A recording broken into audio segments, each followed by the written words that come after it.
estás aquí junto a mí, renaciendo. Tan solo hay que volar, que seguir, vivir un mundo de quimeras. Tan solo hay que volar, que encontrar al mundo en mil maneras. Tan solo hay que volar, que encontrar un mundo de quimeras.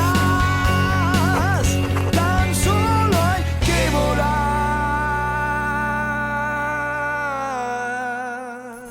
Por este programa han pasado cineastas, ex candidatos, ex autoridades, hemos tenido también escritores, gestores culturales. Ahora, sin embargo, tengo el gusto de compartir con todos ustedes que me encuentro con la primera autoridad en funciones, la primera autoridad que está cumpliendo con su mandato constitucional, que en esta oportunidad nos visita. Yo lo conozco hace aproximadamente unos 7 años, más o menos desde el 2019, cuando era aún candidato a diputado. Cumplió 5 años como diputado, ahora está cumpliendo un nuevo mandato como senador. Me encuentro con el senador José Manuel Hormachea. ¿Cómo se encuentra, senador? Encantadísimo, pues felicitándote muchísimo por esta iniciativa. Realmente me encanta cómo has puesto el lugar que tienes para poder hacer este programa. De verdad es una oda a la bolivianidad, ¿no? Todo lo que tienes acá y me parece sensacional. Yo, como vos decías, te conozco hace muchos años, desde que éramos activistas. Mi paso por la Asamblea Legislativa también y el apoyo que hemos recibido tuyo ha sido realmente satisfactorio, ha sido realmente muy lindo para nosotros ver que un joven como tú tenga esas ganas de apoyar a la política boliviana, de apoyar a cada uno de nosotros y tener esa fe y esa esperanza de que varios jóvenes podamos formar parte de la Asamblea Legislativa y hacer un buen rol. Así que te agradezco, yo realmente feliz de ver cuánto has avanzado, cuánto has evolucionado, cuán bien te está yendo y realmente es un placer para mí estar contigo. Muchísimas gracias, y precisamente quiero retroceder a esos años previos a donde usted decide ingresar a la política formal como autoridad, como candidato primero. ¿En qué momento es que usted dice es momento de luchar por mi país desde las calles? ¿En qué momento usted ingresa al activismo? A ver, es una historia bastante larga y empieza, yo creo, en la universidad. En la Universidad Católica específicamente, donde yo he estudiado ciencias políticas, había, digamos, una influencia por parte de algunos docentes, pero sobre todo alumnos de esa generación. No hay que olvidar que era docente Álvaro García Linera un tiempo antes en la carrera de ciencias políticas. Cuando yo ingresé ya era vicepresidente, entonces ya no estaba, que pretendían que las ideas, ¿no?, de el MAS, que las ideas del socialismo del siglo XXI, que las ideas de, en ese momento, del edismo, del chavismo, ¿no es cierto?, sean las dominantes, que sean las hegemónicas dentro de la universidad, por lo menos en lo que tiene que ver con ciencias políticas, porque la hegemonía ya la tenían en, por ejemplo, la universidad pública, en la UMSA, la UPEA, etc. Entonces quieren llegar a la universidad privada como de lugar, y para eso tenían algunas personas, inclusive ahí, que estudiaban y que trataban de justamente fomentar estas ideas que para mí eran nocivas, para mí eran realmente retrógradas y eran totalmente autoritarias. Es así como con un grupo de amigos que éramos, creo, los menos, no los más, que no teníamos, no éramos, digamos, de izquierda radical, no éramos ni siquiera de izquierda, ¿no? Nos juntamos y dijimos más o menos en el año 2013, ¿no?, que yo volví de un intercambio que hice en Chile, en Santiago. Dijimos, hagamos algo, hagamos algo porque realmente esa batalla cultural, esa batalla de las ideas, nos la van a ganar personas que están absolutamente alineadas en la carrera, sobre todo alumnos, ¿no? Que después, de hecho, se volvieron autoridades del MAS, ¿no? Algunos, o se volvieron muy afines, ingresaron al gobierno de una manera u otra, ¿no? En alguna institución, e inclusive algunos fueron parlamentarios, ¿no? Necesitamos que esa batalla cultural no la perdamos en una universidad que no es la UNSA, ¿no es cierto? O no es la UPEA. Entonces, comenzamos a planear qué hacer. Y lo primero que hicimos fue un podcast. Y ha sido uno de los primeros podcasts de Bolivia. Cuando nadie hacía podcast, nosotros ya estábamos haciendo podcast. Con un grupo de 5 o 6 amigos, ¿no? E invitábamos también, como tú invitábamos a diputados, invitábamos a autoridades, invitábamos a docentes, a investigadores, de todo tipo, a hablar de coyuntura y de sinfín de temas, ¿no? Que le atañen al politólogo. Y después conseguimos algo de financiamiento de la cooperación internacional para más proyectos, que creamos después un instituto, ¿no? Para poder conseguir proyectos de la cooperación internacional y de otros financiamientos para proyectos multidisciplinarios realmente. Y una persona, ¿no es cierto?, que era muy afín al movimiento al socialismo y que era autoridad en ese momento, buscó la manera de amenazar a la cooperación internacional que nos estaba financiando como contraparte para varios proyectos. Teníamos un programa de televisión, por ejemplo, en RTP, entre otros, ¿no? O sea, hicimos de todo realmente. Wow. Sí, charlas, coloquios, debates. Hicimos debatir a los candidatos a diputados, por ejemplo, en la Asociación de Periodistas de La Paz. De todo hacíamos, ¿no? Más o menos en el año 2014. Y esta persona hizo lo imposible para amenazar a la cooperación internacional para que no nos den financiamiento. Para que paren el financiamiento a nosotros, a mí y a mi grupo de amigos, ¿no? Ya teníamos oficina, nos estaba yendo bien. O sea, todavía éramos estudiantes y ya teníamos oficinas, ya teníamos varios proyectos que se estaban desarrollando. Y ese fue un golpe muy duro. Y ahí es cuando decidimos realmente entrar de lleno al activismo, ¿no? Porque realmente no nos dejaban trabajar, realmente no nos dejaban, no permitían que la juventud en el occidente del país, que era donde más se necesitaba, porque en el oriente había y sigue habiendo muchas juventudes con ideas que se oponen a las del MAS, ideas democráticas, etc. Y en el occidente se necesitaba mucho eso y nosotros estábamos en esa vanguardia. Pero, claro, nosotros empezamos a ver que el problema fundamental era lo que estaba en ese momento proponiendo Evo Morales, que era la reelección indefinida, ¿no? Entonces nos dimos cuenta que era un peligro y decidimos ya empezar a marchar. Éramos 30, 40 chicos marchando por el Prado, por la avenida Vallivian, en contra de la reelección, y nadie nos daba bola, nadie lo notaba, nadie lo sentía como algo que podía afectar al país. ¿Por qué? Porque estábamos en auge económico. Exacto. La gente pensaba en su dinero, pensaba en que había mucho circulante, había dólares, había inversión, había de todo, ¿no? Entonces, y no gracias a Evo Morales, sino por, obviamente, el precio de las materias primas, de las commodities. Entonces, fue un momento muy duro porque nos ninguneaban, se hacían la burla de nosotros, ¿no es cierto? En redes sociales, qué sé yo, la propia gente del MAS, ¿no? Nos hacían quedar como unos pequeños revoltosos, que no valían nada, ¿no es cierto? Nos invisibilizaban o se burlaban. Entonces, nosotros decidimos hacer campaña, pero ya organizada a nivel nacional en contra de la reelección por el 21F. Por eso yo siempre digo que vengo de la generación del 21F, ¿no?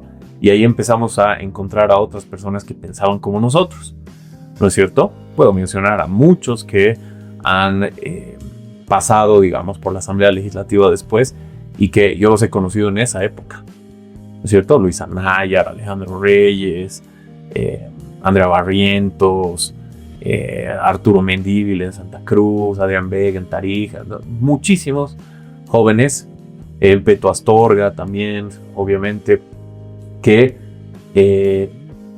entendíamos que, digamos, si Evo se reelegía una vez más o indefinidamente, porque si le permites reelegirse a un tipo que ya tenía avisos de ser un autoritario, claramente su alineamiento internacional era innegable, ya iba a encontrar las maneras, los canales institucionales para amarrar cualquier elección, ¿no es cierto? Y que jamás saldría del poder, ¿no? Como intentó. Sin embargo, nosotros hicimos una campaña desde abajo, desde la ciudadanía. Era una campaña que se llamaba Me comprometo por Bolivia, voto no. Me comprometo, sí, ¿no? Y fue creada a nivel nacional. Hicimos montones de campañas, de montones de actividades a nivel nacional e internacional también, llevando la voz del no, pero de manera positiva, ¿no es cierto? En un formato de esperanza y no así de desesperación, ¿no? Nos fue bien, ganamos, ¿no es cierto? Le ganamos en su propia cancha, con sus propias reglas, a Evo Morales. Alguna vez hemos calculado y más o menos son 200-1 de diferencia del financiamiento que tenía, obviamente con el aparato estatal, con los funcionarios públicos, con el dinero infinito, con la logística, Evo Morales, para el referéndum versus nosotros que éramos ciudadanos de a pie. Pero pegó mucho más nuestra campaña que lo que pegó la campaña por el sí, ¿no es cierto? Porque el sí tenía rostro, el no tenía rostro. Exacto. ¿No? Entonces, como no tenía rostro, todos se podían identificar. Por ejemplo, por darte un ejemplo, la campaña del sí lanzaba poleras por el sí, con funcionarios públicos, hasta policías y militares utilizaron, ¿no es cierto? Y lanzaban poleras por el sí, ya, hermosas las poleras, todo. Nosotros no teníamos plata para hacer gorras, para hacer poleras del no. Entonces, lo que dijimos fue, compraremos un poco de pintura y haremos serigrafiado gratis. Buscamos en YouTube cómo se hace con madera el aparatito para serigrafiar y hacemos la prueba, ¿no? Con pintura y empezamos a serigrafiar y dijimos, bueno, haremos una convocatoria en distintas plazas, que la gente lleve su polera blanca, una polera blanca antigua, vieja, lo que tengan, y te las serigrafiamos gratis, ¿no? Filas de gente que llevaba su polera viejita, ¿no? Blanca, a serigrafiar. Entonces ya te genera un compromiso, te genera un sentimiento, ¿no? De que esto es tuyo. Entonces mi voto realmente es consentimiento en contra del no, ¿verdad? En contra, perdón, del sí, ¿no? En contra de la reelección y a favor del no. Otro ejemplo, empezamos a ver las campañas en ese momento digitales, digamos, en Bolivia, 2014, no estaban muy bien pensadas, elaboradas, no eran masivas. Realmente las campañas no sabían cómo utilizar a su favor las redes sociales. Ahora pues es imposible hacer una campaña sin redes sociales. Pero en esa época no era... El movimiento al socialismo no sabía utilizar bien las redes sociales. Nosotros nos adelantamos.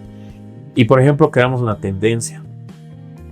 Te ubicas que en Facebook, cuando algún amigo tuyo o algún pariente tuyo se compromete así como con este anillo, ¿no es cierto? Se compromete con alguien para casarse, es lo primero que sale en tu feed, es lo primero que te sale en la parte de las historias, ¿no es cierto? Lo primerito que te sale es que está comprometido un amigo tuyo cercano, Exacto.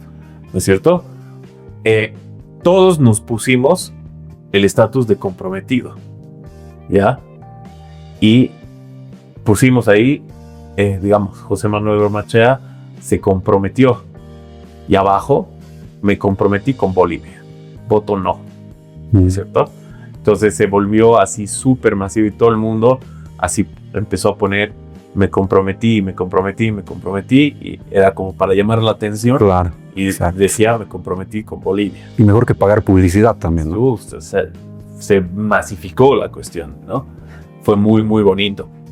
Entre otras iniciativas, ¿no? Después, obviamente, ganó el no, pero Evo Morales siguió buscando maneras de poder reelegirse a pesar de haber perdido. Entonces continuábamos con las marchas, las movilizaciones. Yo viajé por muchas partes del mundo para poder llevar la bandera del no, para hacerle entender al mundo que Evo Morales estaba inhabilitado, que no podía ser candidato, no podía postularse nunca más. Fui a Europa, a Estados Unidos, a casi toda América, a nuestra región, para asistir a distintas charlas, para hacerle comprender a la gente que él no tenía derecho a hacer esto. Y lo hizo a través del Tribunal Constitucional y después a través del Tribunal Electoral. Pero ahí, por ejemplo, cuando lo habilitaron, estuvimos una semana, 10 días, algo así, en carpas, ahí en la puerta del Tribunal Electoral, con muchos jóvenes, ¿no? Con protestas masivas en la Plaza Baroa en contra de la reelección. Yo hasta me crucifiqué con otros jóvenes, con Beto Astorga y otros. Hay imágenes de eso muy épicas. Y bueno, igual se postuló, igual se repostuló y dijimos, wow, parece que no hay esperanza, ¿no?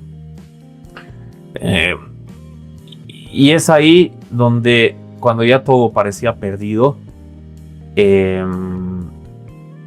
bueno, yo en primer lugar me voy un tiempo a Estados Unidos a hacer un curso rapidito en Georgetown de unos meses.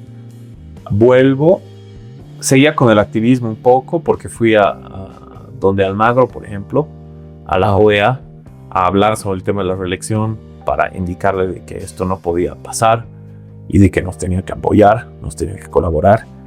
Él estaba completamente consciente de eso, ¿no es cierto? Y como que al final nos apoyó, ¿no? En todo caso, acabó ese tiempo que estuve en Estados Unidos, volví y muy poco tiempo después, Carlos Mesa empieza a ganar notoriedad, sobre todo por dos asuntos. El primero, por la demanda marítima, ¿no es cierto? Donde tiene un rol muy bueno, ¿no? A pesar de que hemos perdido todo, su defensa fue magistral y sobre todo con ese periodista chileno. Exacto. ¿No? Y con ese periodista chileno, donde en términos futbolísticos, porque estamos en el Mundial, le da una goleada, pero increíble. Y ahí ya se empieza a hablar y ya se empieza a ver en encuestas que era un potencial candidato que derrotaría a Evo Morales. Y obviamente otros candidatos en ese momento no hubiesen derrotado a Evo Morales. Solo él hubiera derrotado a Evo Morales, y es lo que decían las encuestas. ¿Por qué? Porque, claro, él era un actor institucional que estaba en contra de la reelección, y lo dijo en una entrevista ahí en la Plaza Murillo, ¿no es cierto? Mientras era vocero de la causa marítima. Tenés que ser muy valiente para hacer eso. Exacto. cosa que otros no hicieron, ¿no? Siendo voceros. Entonces, o siendo parte crucial, digamos, del asunto. Ex autoridades de todo tipo. Y él lo hizo. Entonces, estaba clarísimo que él podía ser el candidato a la oposición. Yo estaba en Praga, en República Checa, hablando sobre el tema de la inconstitucionalidad de la reelección de Evo Morales, cuando nos enteramos con otros bolivianos con los que fuimos al Foro 2000, hablar de este tema, de que Carlos Mesa iba a ser candidato a la presidencia. Y pasa no mucho tiempo, yo estaba haciendo un par de consultorías para la Fundación Pasos Canqui, ¿no? Y me llama Carlos Mesa y me dice, bueno, como sabrás, voy a ser candidato a la presidencia, pues necesito a jóvenes que me ayuden. ¿Me quieres ayudar? A armar la organización política, la candidatura, etc. Yo digo, con todo gusto. Y es más, incluí, dejé de hacer lo que estaba haciendo en la Pasos Canqui y incluí a varios otros jóvenes para que ayuden en la campaña. Empezamos a trabajar en la campaña y sobre todo en la parte de las redes sociales, porque habían visto pues el trabajo que habíamos hecho con Me Comprometo, ¿no? Entonces comenzamos y al principio estábamos completamente abocados a redes sociales, hasta que me invitan formalmente a postularme a ser candidato, porque tú tenías que entregar tu hoja de vida, responder unas cuantas preguntas, ¿no? ¿Por qué deberías ser candidato? ¿Por qué consideras que deberías ser candidato? Y bueno, se aprobó, digamos, esa solicitud, pero la invitación estaba ahí, ¿no? Y obviamente estaban muy contentos con mi familia, amigos míos, conocidos, obviamente todo el equipo de que pueda ser candidato. Dame el tiempo que tú quieras. Tan solo hay que volar, que sentir, vivir un mundo de quimeras. Tan solo hay que seguir, que encontrar algún... En la elección 2019, que nos la robaron, ¿no? Gané, o sea, entré, y en la 2020 también, ¿no? Y es ahí como entro de diputado suplente. En las dos iba a ser diputado suplente, ¿no? Estaba de candidato a diputado suplente. Y entré, Comunidad Ciudadana en su momento fue el último dique de contención para que no se produzca una nueva embestida autoritaria por parte de Arce Catacora. Resistimos mucho en la asamblea, denunciamos lo que había que denunciar, se denunciaron montones de irregularidades del gobierno de Luis Arce, por las cuales muchos de ese gobierno están pagando en este momento. Y Carlos Mesa decide, ya finalizando la gestión, de que no iba a ser candidato. Y nos dice, o que no iba a ser candidato nuevamente. Y nos dice, cualquiera de ustedes puede ir con quien guste. Esta carta libre prácticamente. Carta libre.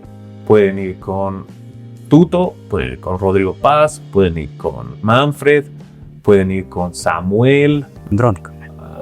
Yo creo que no le hubiera gustado si cualquiera hubiera ido con Andrónico. Es más, pero creo que había un par ahí por ahí que fue con Anúmetro, pero no salieron electos, ¿no?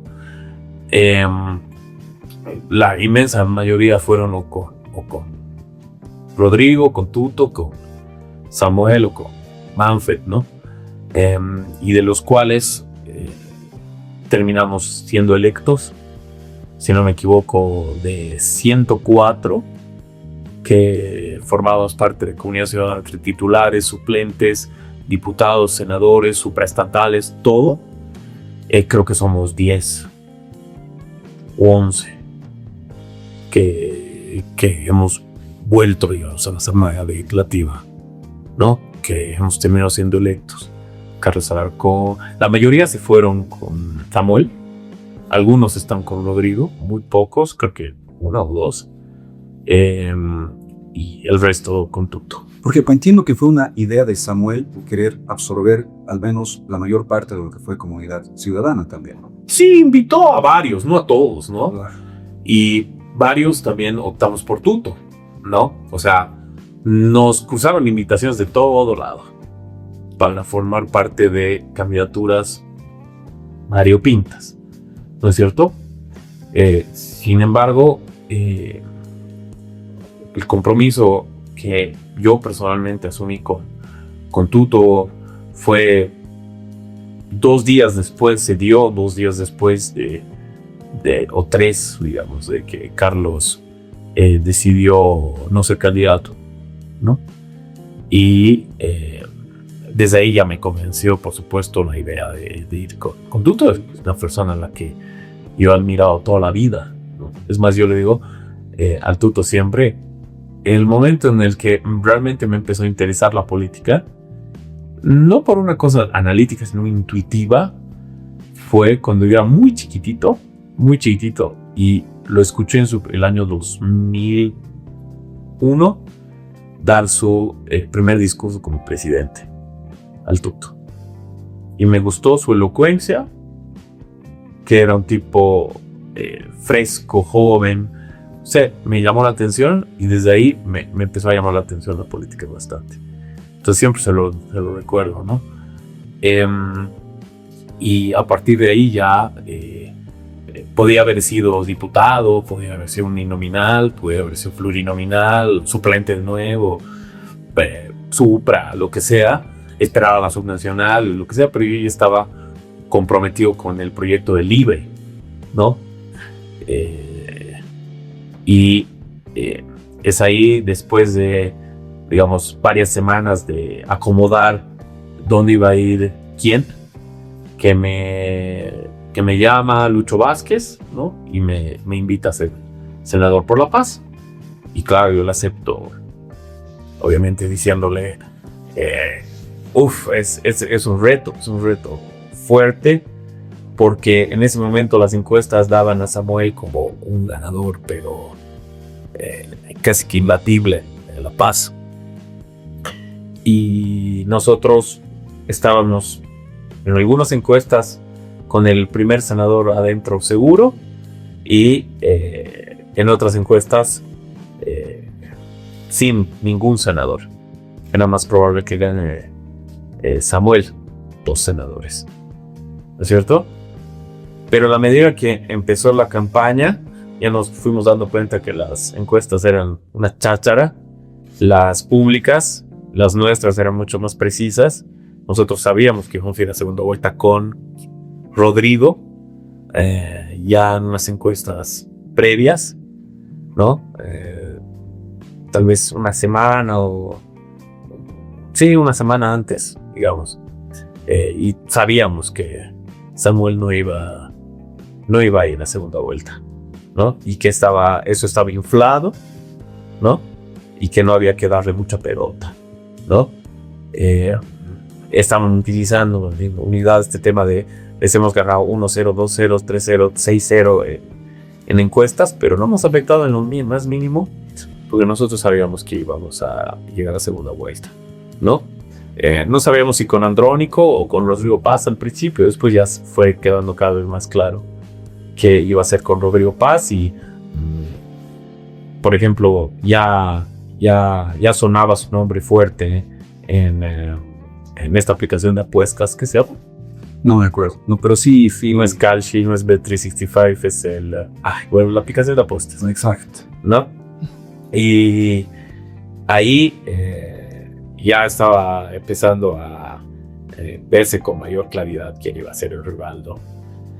Y dicho y hecho. En todo caso, también el crecimiento de Rodrigo en La Paz era preocupante, por supuesto, y por eso le dimos todo en la campaña para la senaduría, a pesar de que yo realmente no necesitaba tanto hacer campaña, porque, o sea, no era un nominal, simplemente era candidato a senador. Pero yo entendía que podía aportar, que podía apoyar, tomando en cuenta la trayectoria que tenía, para que una mayor cantidad de paseños que conocían nuestro trabajo le den su confianza a Tuto, ¿no? Y creemos que hemos podido aportar el centavo para el peso, ¿no es cierto? Para poder llegar a donde estamos, y es realmente un orgullo y un honor poder trabajar al lado de... ¿Sabes qué? El mayor orgullo y el mayor honor que tengo como ser humano y como boliviano es haber aprendido de esta disciplina que es la política de dos expresidentes. Muy poca gente puede decir que ha trabajado de la mano al lado de dos expresidentes. Y desde mi punto de vista, los dos mejores expresidentes de lo que va a este siglo XXI, ¿no es cierto? Tuto Quiroga y Carlos Mesa, además de la brillantez que los caracteriza a ambos, estar en la cancha jugando con ellos es como jugar con Messi y Cristiano Ronaldo, digamos, ¿no? Primero en el equipo de Cristiano Ronaldo o Messi, después en el equipo de Messi o Cristiano Ronaldo, como los veas. Pero los dos mejores de la historia reciente, digamos, ¿no? Y eso para mí es realmente algo que le voy a contar a mi hijo cuando nazca, que van a ver pronto, y que va a ser de verdad un honor para mí, para mi familia, por siempre, ¿no? Bueno, ingresando a un aspecto, ya tocamos el cómo llegamos al presente desde el pasado, ahora tocando un poco el presente, pero desde un aspecto más personal quizá. Usted se ha casado hace, debe ser menos de 2 años. Sí, menos de 2 años. Y está esperando la llegada de su primer hijo. Sí. ¿Cómo se siente al respecto? No, pues chucho, hombrecito a ser. Sí, Luca. Ya le hemos puesto nombre, ¿no? Y increíble.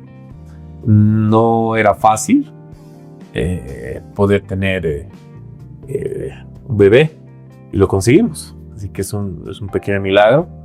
Estoy muy feliz de poder experimentar ese aspecto de la vida, que claramente no siempre es fácil, siempre se requiere de mucho esfuerzo, de buenas noches sin dormir seguramente, porque ya lo estoy experimentando, digamos, porque mi mujer como ya está nada de dar a luz, claro, se despierta por las noches, le duele, entonces la tengo que apoyar, tengo que estar con ella. Pero feliz, no, y además feliz porque mi hijo va a nacer en democracia, ¿no? Yo pensaba que tal vez mi descendencia no iba a nacer en democracia. Hacia eso estábamos yendo, ¿no? Y estábamos luchando para que no pase, resistiendo para que no pase. Pero se produjo ese milagro también, ¿no? Entonces, muchas cosas positivas se han dado en mi vida, de las cuales estoy tremendamente agradecido y feliz, porque esto se podía haber ido al diablo, en el sentido de que Evo podría haber continuado siendo ahora ya un dictador vitalicio, tipo Maduro, tipo Ortega, tipo Díaz-Canel, lo que sea, ¿no? Y hubiera sido más difícil sacarlo a él que a Maduro, porque claro, a Estados Unidos le interesa más Venezuela, ¿no? Porque de ahí viene obviamente es el núcleo, ¿no? del financiamiento para estos regímenes. Entonces obviamente hubiera sido más complicado sacar a Evo, ¿no? Les ganamos por las urnas a los masistas, ¿no? Y si bien no hemos logrado el objetivo principal, que fue ganar la elección, ¿no? Tenemos una bancada grande, una bancada con gente muy muy interesante y muy firme con sus posturas, sus posiciones y que defiende el proyecto de Libre a rajatabla. Y eso me hace sentir muy orgulloso de lo que estamos haciendo y poderle regalar a mi hijo la cosecha de lo que he sembrado desde una década. Me hace sentir muy bien. Perfecto, y justamente quiero tocar el tema tiene que ver mucho con la buena relación que existe entre colegas de Libre. Es algo que se nota, ¿no? Es algo que, una diferencia que se puede encontrar quizá con gestiones anteriores, no solamente en el propio oficialismo, donde ha habido una fractura muy evidente, sino también en bancadas parlamentarias opositoras, ¿no? Eso no está pasando de momento, al menos, y ojalá que no pase tampoco en Libre, ¿no? Un elemento que quiero tratar con usted es la relación entre titulares y suplentes. La relación con su ahora suplente, que de diputados era titular, es sumamente buena, ¿no? Al punto de repetir gestión, es algo que al menos yo no he podido ver una relación tan buena entre un titular y un suplente. De hecho, quizá la tengamos acá a la senadora Pachacute en un programa en el futuro. ¿A qué se debe esta buena relación que existe entre ustedes? Yo creo que todos los parlamentarios tienen que entender que el tema de la titularidad y la suplencia no hace al cargo realmente. Tú haces al cargo. El cargo no te hace. Tú tienes que velar porque la oportunidad que tienes la hagas brillar. La hagas brillar en el sentido de un servicio a la ciudadanía, de un servicio al país que sea notorio, porque yo siempre digo, político que no informa lo que está haciendo, o está haciendo algo malo o no está haciendo nada, ¿no? Entonces, yo personalmente me he dedicado a informar mucho lo que hago, a dejar en claro lo que tengo para ofrecer en cuanto a gestión, a legislación, a fiscalización. Y creo que Elena es una gran parlamentaria que ha demostrado un cariño muy profundo al Alto, que se desvive por su ciudad, que tiene opiniones muy bien fundamentadas y que claramente tiene un futuro brillante por delante, ¿no? Yo creo que el reconocimiento de eso de ambos es lo que hace que tengamos una relación llamativamente buena en el entendido de que muchos titulares y suplentes se pelean por nimiedades, por cosas absolutamente baladís, ¿no? Como, no sé, quién puede utilizar la oficina, cuándo, ¿no es cierto? Entre otros aspectos que no son tan irrelevantes. Yo básicamente no tenía presupuesto en la anterior gestión y me las he arreglado para poder denunciar, para poder proponer, para poder fiscalizar. Yo soy el único parlamentario de la anterior legislatura que tiene a un viceministro en la cárcel, ¿no? Entonces, por una denuncia mía y de otras personas. Entonces, uno tiene que utilizar lo que tiene para llegar a donde quiere, ¿no? Hacer lo que puede con lo que tiene y explotarlo al máximo para poder tener resultados que sean en beneficio de todos. Es en ese sentido que yo, por supuesto, me llevo muy bien con toda la bancada. A pesar de ser no un tutista desde el comienzo, ¿no? Como otros que han venido siguiendo a Tuto desde Podemos de 2006 o antes, ¿no es cierto? Y que ahora son parlamentarios. A mí me han recibido bien, me han acogido bien, me han hecho sentir como si fuera uno de ellos desde siempre. Me dan muchísima confianza, me dotan de muchísimas responsabilidades que son pues para personas que están desde hace mucho tiempo al lado de Tuto y que me las están dando a mí, por eso estoy muy agradecido. Y usted tocaba el punto también de lo orgulloso que se siente de haber aprendido, de haber tenido y tener, yo creo, todavía como mentores a 2 expresidentes. Sí, Usted, imagino que está todavía en contacto con Carlos Mesa, ¿no? sí, por supuesto. No lo veo hace tiempo, le debo una visita. Sé de un par de proyectos que tiene que me parecen espectaculares y que quisieras más aportar en lo que pueda con ese par de proyectos que tiene para adelante. Siempre es muy enriquecedor hablar con él. Te llevas pues una carga de conocimiento y de perspectivas y de nuevas formas de ver las cosas y de visiones alternativas que realmente son pues muy valorables. Y él siempre está pendiente, ¿no?, de nuestro desempeño, de quienes continuamos ahí, que venimos por supuesto de su escuela, ¿no? Y de verdad de que es un gran aporte lo que él ha logrado, porque estos parlamentarios que están en distintas bancadas, pero que vienen de la Escuela de Comunidad Ciudadana, realmente hasta el día de hoy tienen un desempeño muy importante en la Asamblea Legislativa, muy notable, ¿no?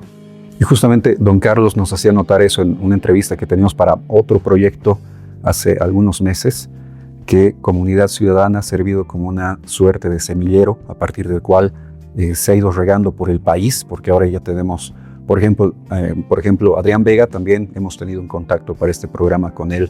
Desde Tarija está ejerciendo como vocero tanto municipal como de libre allá en Tarija, ¿no? Luisa Nayar está ahora en el consejo.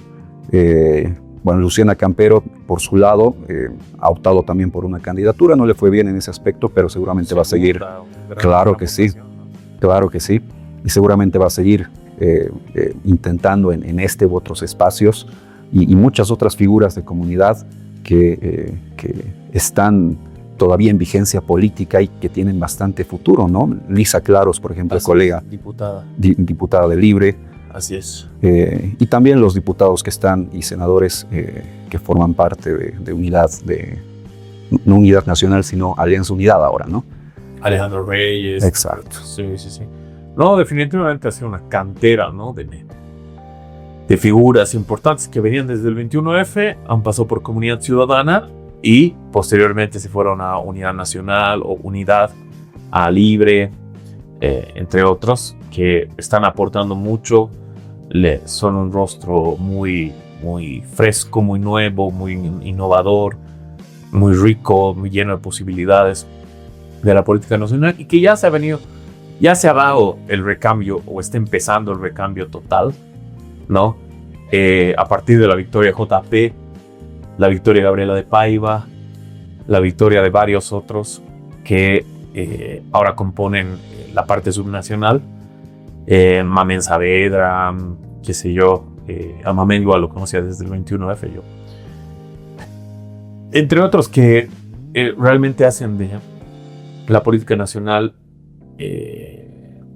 un espacio que está viviendo un momento muy interesante, donde al fin, después de 20 años, tenemos la oportunidad de hacer ese cambio generacional, ese recambio que necesitábamos. Dame el tiempo que tú quieras. Tan solo hay que volar, que sentir, vivir un mundo de quimeras. Tan solo hay que seguir, que encontrar. Ahora, usted es senador por La Paz, es una autoridad por nuestro departamento y ya estamos próximos al 16 de julio. Esta próxima semana ya vamos a estar con los festejos fuertes que de hecho ya iniciaron, ¿no? Usted ha formado parte quizá de estas ofrendas florales que se han visto, o cómo piensa homenajear usted a nuestra ciudad. No solamente con las actividades que ya se están empezando a desarrollar por parte del gobierno municipal, la gobernación, la alcaldía del Alto, las provincias, entre otros, que nos invitan permanentemente. Vamos a tener la sesión de honor de la Brigada Parlamentaria de La Paz, ¿no es cierto? dentro de poco, sino con un regalo real y verdadero al departamento después de tanto sufrimiento, de haber sido, bueno, con enormes diferencias, pero paralelismo, digamos, parecíamos la Franja de Gaza, ¿no? En nuestros más de 50 días sin alimentos, sin medicinas, sin poder tener comunicación real y con el mundo exterior. Estos criminales, y lo digo en cámara siempre, ojalá se pudran en la cárcel todos porque han cometido un delito de exterminio poblacional tipificado en el artículo 7 de la Convención de Roma, ¿no es cierto? El Tratado de Roma.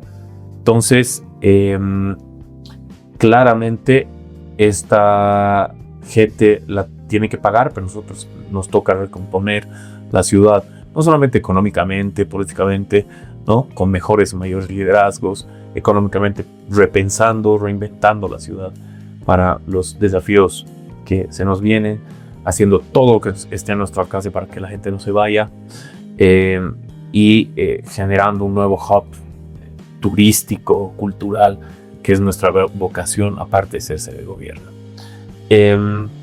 Y para eso, ¿qué necesitamos? Conectividad. Tengo el agrado y el orgullo de decirle a los paceños que después de 4 años de lucha incesante, de una lucha realmente sin cuartel, que hemos desatado legislativamente para que se incorpore a la red vial fundamental de nuestro país a el tramo carretero Río Abajo Quillacollo, que nos va a llevar a los paceños citadinos de la ciudad de La Paz a Cochabamba, al departamento, en 3 horas y media, está a punto de volverse una realidad. Hemos conseguido la firma de 60 diputados en una sesión de la Cámara Baja en la anterior semana, ¿no? Y ahí se ha votado por más de 2/3 la incorporación de este tramo carretero, que es de vital importancia para cambiar la forma de pensar nuestra ciudad, la forma de pensar de nuestra economía, de nuestro turismo y del alcance que puede llegar a tener nuestra sede de gobierno como potencial parte del eje productivo de nuestro país. ¿Por qué?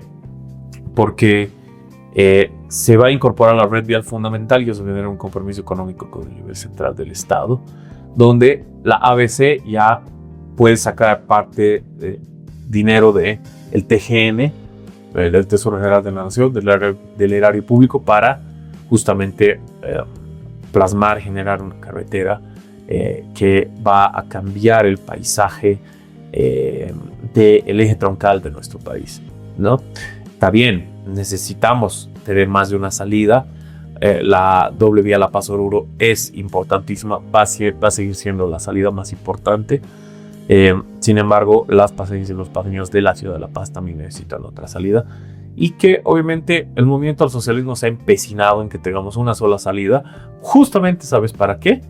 Para que, si es que salen del poder, puedan lograr este tema que han hecho de los 50 días y que nos quedemos completamente cercados y encerrados. Ese era su objetivo. Si tenemos 2 vías, le va a ser mucho más difícil al gobierno cercar al MAS y al levismo, ¿no es cierto? Y a Argollo y a Salazar, que menos mal ya está prendido, cercar y dejar y asfixiarnos como departamento y como ciudad, ¿no es cierto? Y desde ahí se puede ya, digamos, pensar y proyectar una visión hacia adelante de la ciudad muy innovadora. Hay lugar para hacer un aeropuerto ahí abajo. Se puede hacer un aeropuerto. Las urbanizaciones que se pueden generar allá es infinito, infinitas las posibilidades, ¿no es cierto? La parte agrícola se puede desarrollar de una mejor manera. Se puede conectar mejor la venta de frutas, de verduras hacia Cochabamba, y también de Cochabamba el eje troncal hacia La Paz. En serio que ese es el futuro, la proyección que tenemos. Tenemos que hacer una marcha hacia Río Abajo, Valencia, Carreras, no solamente la marcha al norte, que es importante para el departamento, pero la ciudad tiene que tener una marcha hacia el río abajo, ¿no? Huachilla tiene un potencial enorme, un clima espectacular, turísticamente es muy rentable, entonces es un gran aporte que le estamos haciendo a La Paz. El financiamiento lo tenemos que conseguir, ojalá a través de cooperación internacional o una alianza público-privada, que esperemos que se vaya a dar. Estos son hechos, no dichos. Había voluntad política, predisposición política antes, años se hablaba de este tema, pero ahora hay voluntad política, lo hemos encontrado en la Asamblea Legislativa, ahora pasa al Senado el proyecto de ley y espero que mis colegas senadores me den el respaldo y el apoyo después de 4 años de insistir, reponer el proyecto de ley muchas veces y tratar de que esto se logre y que ahora hemos conseguido, menos mal, el apoyo de los diputados, ¿no? Ojalá que sí, sería un gran homenaje para el departamento en su conjunto la aprobación de este proyecto. La gente a veces no entiende cuál es la importancia, la trascendencia de este tipo de proyectos.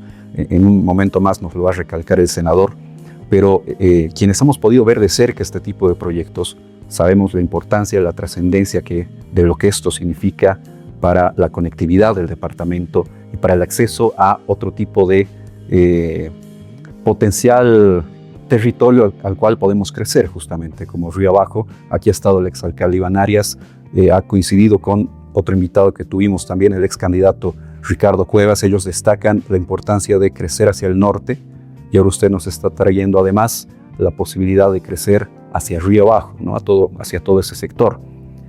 Le pido que le reitere a la gente, por favor, por qué es importante que un tramo carretero sea incorporado a la red vial fundamental y en particular este tramo que es Río Abajo-Quillacollo, ¿verdad? Paseños. Esto lo digo desde una manera de entender muy sencilla, muy elemental. No existe sede de gobierno del mundo que tenga solo una salida. Tienes que tener 2 o más, mínimamente. Porque si no, nos va a pasar permanentemente lo que ha pasado con los 50 días. Y nos van a tener asfixiados, bloqueados y absolutamente,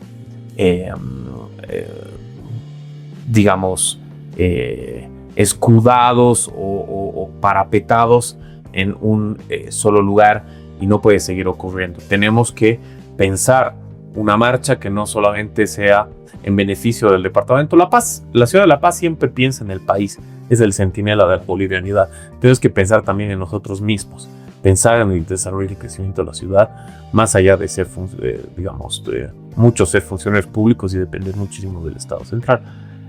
Tenemos que empezar a pensarnos en términos empresariales, empezar a abrir carreteras que puedan aperturar mercados y empezar a hacer una economía competitiva. Y eso lo podemos lograr teniendo una conectividad mucho más rápida, con la celeridad como la que corresponde hacia el eje troncal de nuestro país, que es de donde vive más del 70% de las bolivianas y de los bolivianos. No puede ser que solo tengamos una salida desde el alto, sino que claramente los paseños no tenemos otra salida que nos lleve rápidamente hacia Cochabamba y hacia el resto del país. La situación que acabamos de pasar, los 50 días de bloqueos, una ciudad, un país en realidad tratando de resurgir nuevamente, tratando de reactivarse. ¿Cómo ve usted nuestra actualidad? ¿Cómo proyecta también nuestro futuro como país, como nación?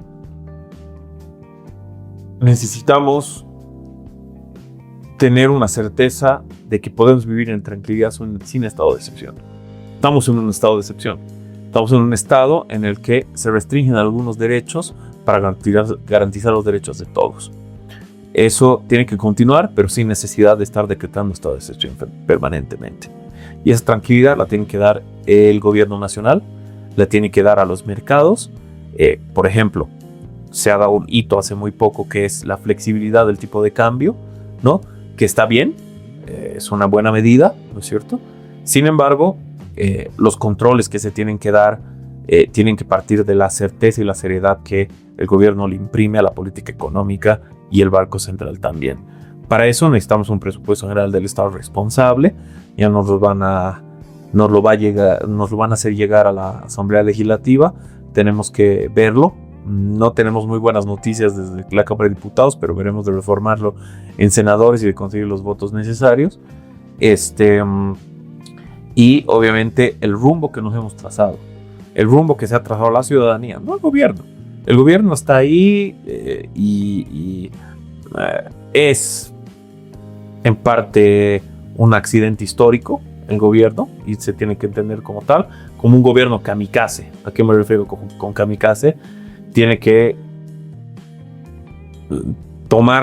tiene que poner el pecho en a todas las balas, ¿no es cierto? Y sacrificarse por el país para que venga un verdadero gobierno de transición económica, política, digamos una revolución económica y política, verdadera revolución, no en el sentido marxista, digamos, ¿no? Sino una verdadera, un nuevo horizonte que tenemos que plantearnos, ¿no? Económico, político, para ser un país normal, como lo es Paraguay, como lo es Argentina, como lo es Chile, como lo es Perú, como lo es Colombia, como lo es Brasil, etcétera, ¿no? No somos un país normal. Tenemos que trabajarnos una nueva normalidad, y esa nueva normalidad la tenemos que defender con uñas y dientes. Y esa normalidad es institucionalidad democrática, Estado de Derecho, certeza para inversión extranjera, no tenerle miedo a inversión extranjera. No tenemos que inventar la rueda, no tenemos que inventar el agua tibia o el fuego. O sea, la receta a la prosperidad la tienen todos nuestros vecinos. A nosotros lo que nos cohíbe de poder llegar ahí son estos grupos, muchos delincuenciales, no todos, pero muchos, Vicente Salazar, Argollo y demás. Esa gente, ¿no? Y obviamente Evo Morales, que yo creo que el futuro de Bolivia depende de que lo aprecien. De que lo aprecien y que lo extraditen. Y que no vuelva nunca más acá, ¿no? Todo lo que podamos hacer para apoyar al gobierno nacional en ese acometido, nos van a tener firme al pie del cañón. Nosotros les hemos aprobado la abrogación de la ley Copa y les hemos aprobado en tiempo récord la ley de regulación de estados de excepción. Lo que necesiten para poder capturar a este terrorista que se ha apropiado de la estatalidad boliviana y de toda una región de nuestro país, ¿no es cierto? Que es el tópico Cochabamba, donde ya Rodrigo Paz ha admitido que no tienes soberanía, ¿no es cierto? Todo lo que apoya ese acometido lo vamos a hacer. Vamos a criticar lo que haya que criticar, porque nosotros no solamente somos la oposición, somos el gobierno en espera, ¿no es cierto? Y como somos el gobierno en espera, también merecemos respeto por parte del gobierno actual. Porque en 2030 Libre va a gobernar Bolivia, ¿no? Entonces, en la medida en la que se entiende eso, claramente podemos trabajar, y nosotros obviamente nos vamos a hacer respetar como opositores, pero nunca vamos a dejar de hacer oposición constructiva, no destructiva. Si fuéramos oposición destructiva, hubiéramos apoyado estos 50 días de paro criminal y nunca lo hemos hecho. Más bien le hemos facilitado con nuestros votos todo lo que necesitaba a Rodrigo Paz para justamente pacificar el país, ¿no? Espero que continúe así, espero que no cometa error, ha cometido muchos, lo sigue cometiendo, pero nosotros vamos a estar ahí para decirle al país hacia dónde tiene que ir para corregir esos errores y llegar a una nueva normalidad democrática de lo que necesitamos.